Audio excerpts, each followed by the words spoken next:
टूरी होठला दबा के थोड़ी गिन मुस्कुरा के अब बिचराता मकर चक्का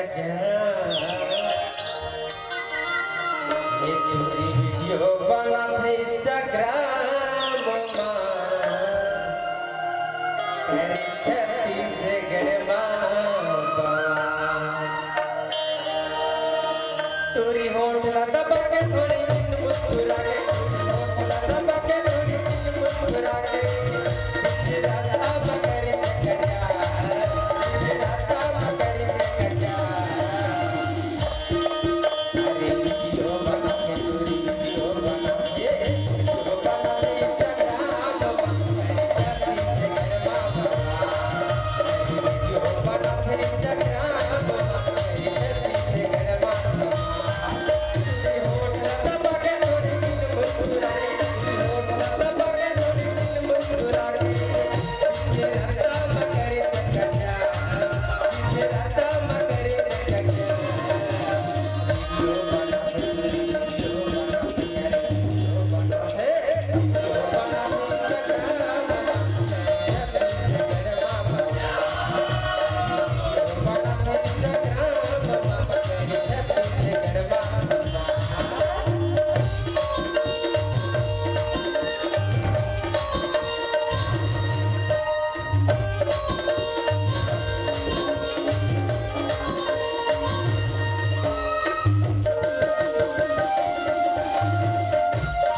इंस्टाग्राम के जमाना चलत है जेती देखबे तेती खाली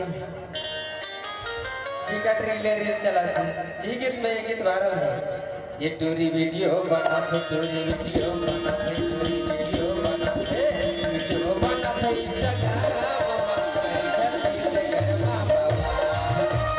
वीडियो बना थे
चोरी वीडियो बनाते इंस्टाग्राम में करे 36 गिणे